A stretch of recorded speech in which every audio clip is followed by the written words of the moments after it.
Bismillahirrahmanirrahim. Assalamualaikum warahmatullahi wabarakatuh. Saya Dr. Nurmila dari bagian penyakit dalam. Kali ini saya diberi kesempatan untuk membawakan satu video pembelajaran mengenai clinical skill, yaitu pemasangan atau tindakan fungsi pleura. Jadi adik-adik sekalian, setelah kalian mendapatkan pasien dengan rencana tindakan fungsi pleura, hal yang pertama kalian harus lakukan adalah menyiapkan pasien. Yang kedua, melakukan persiapan alat dan bahan. Yang ketiga, melakukan prosedur tindakan. Untuk melakukan persiapan pasien, ada memperkenalkan diri terlebih dahulu, kemudian melakukan inform consent ke pasien terkait tindakan yang akan Anda dilakukan, dan menjelaskan tujuan dilakukannya fungsi pleura, indikasinya dilakukan fungsi pleura, dan kontraindikasi yang tidak boleh dilakukan ketika melakukan fungsi pleura. Itu dijelaskan ke pasiennya. Assalamualaikum Pak, saya Dr. Nurmila. Saya dokter yang akan melakukan tindakan fungsi pleura. Tindakan fungsi pleura ini untuk memeriksakan analisa cairan paru-paru Bapak. Kemudian yang kedua untuk pemeriksaan mikrobiologi, dan yang ketiga untuk pemeriksaan sitologi. Jadi lebih untuk pemeriksaan cairan, analisa cairan paru-paru Bapak.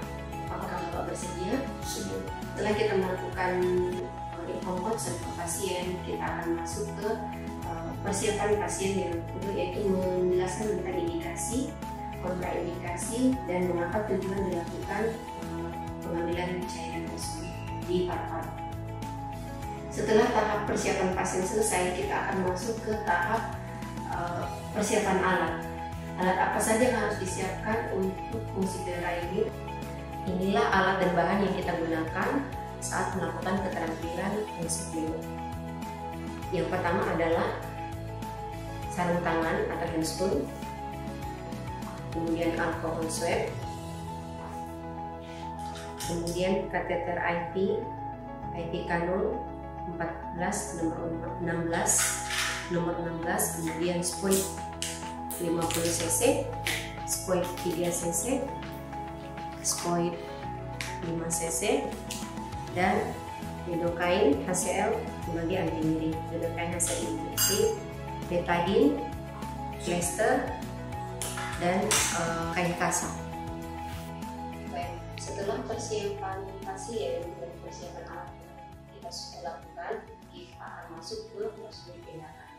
Hal yang perlu kita untuk persiapan pasien yang pertama adalah mendudukan posisi pasien seperti ini dengan menghadap sandaran kursi, posisi menghadap sandaran kursi dengan lengan diangkat sedikit di atas sandaran kursi agar terlihat selaiga dari selaiga 1, 2, 3, 4, 5. Nah, sebelum mendapatkan setinggi apa kita harus melakukan penusukan, harus terkonfirmasi dulu dengan pemeriksaan fisik kita, yaitu dengan cara perkusi, lalu dilanjutkan dengan baca foto toraks yang harus sesuai setinggi apa untuk melakukan tindakan fungsi pleura. Jadi dibandingkan atau dikonfirmasi dengan pemeriksaan foto, apakah sudah benar di posisi kanan atau di posisi kiri. Kemudian untuk mencari tahu setinggi apa pengambilan cairan fungsi pleura, kita perlu konfirmasi lagi dengan pemeriksaan fisik, yaitu perkusi.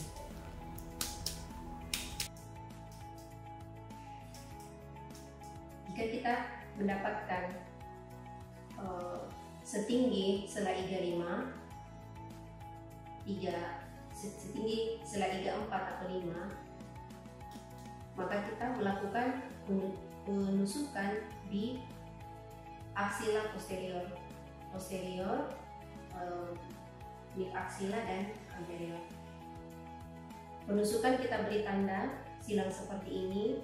Kemudian setelah kita dapat setinggi apa di selaiga berapa untuk melakukan penusukan, maka diberikan tanda silang. Biasanya kalau kita perlu juga konfirmasi dengan pemeriksaan thorax marker ya, USG thorax marker yang akan dikonfirmasi oleh radiologi.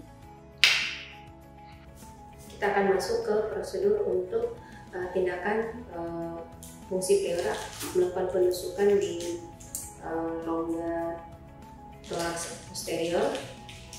Yang pertama adalah mengisi sphoid dengan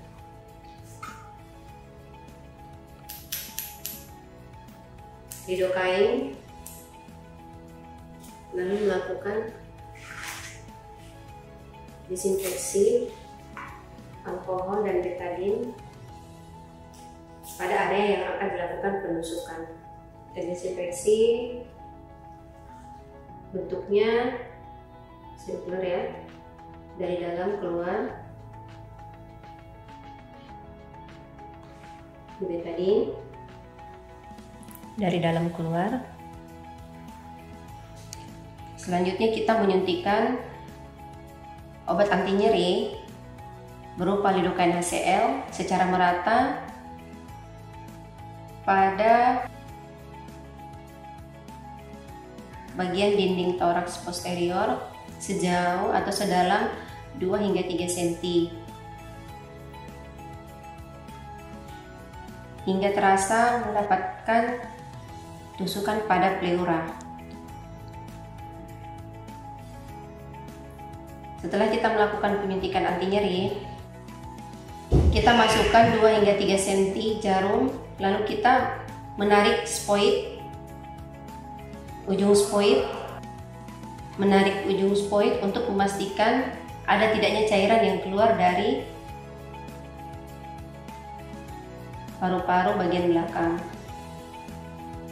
Setelah melakukan penyuntikan anti nyeri atau lidocaine HCl, kemudian kita melakukan penusukan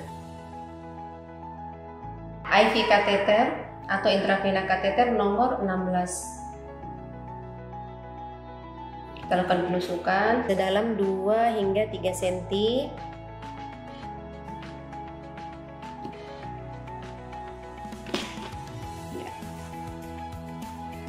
Kemudian kita menarik ujung jarum untuk melihat cairan yang terikut pada IV kateter.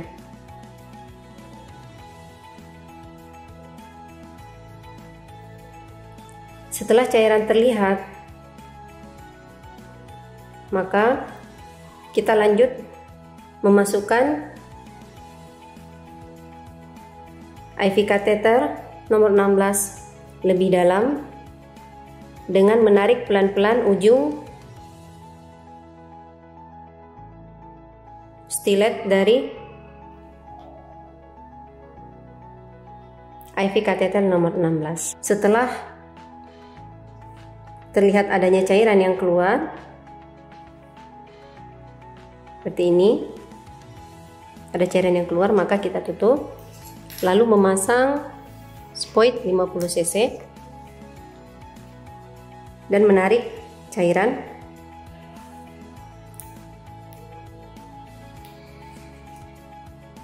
Kita tarik secara perlahan-lahan dengan melihat kondisi pasien saat bernapas.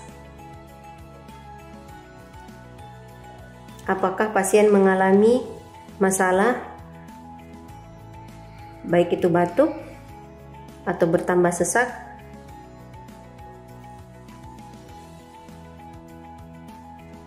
Oke. Setelah cukup 50 cc, jarum kita tarik secara perlahan-lahan. Kemudian kita lakukan penarikan dan menyimpan di tempat yang telah disiapkan. Setelah dilakukan penyuntikan, kita lanjut masuk ke tahap disinfeksi pasca penusukan rongga pleura. Steril, lalu menutup dengan kain kasar dan melakukan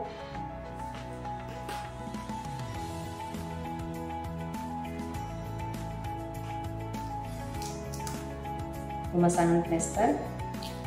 Baik, setelah kita melakukan pemasangan perban pada bekas tusukan fungsi pleura, maka cairan yang kita sudah ambil saat pengambilan cairan pleura disiapkan, dibuat label. Setelah diberi label dengan identitas pasien, kemudian dibawa ke ruang laboratorium untuk diperiksakan analisis cairan pleura. Demikianlah video pembelajaran terkait keterampilan fungsi pleura. Terima kasih telah menyaksikan edukasi video pembelajaran fungsi pleura. Semoga bermanfaat untuk adik-adik sekalian. Dan Assalamualaikum warahmatullahi wabarakatuh.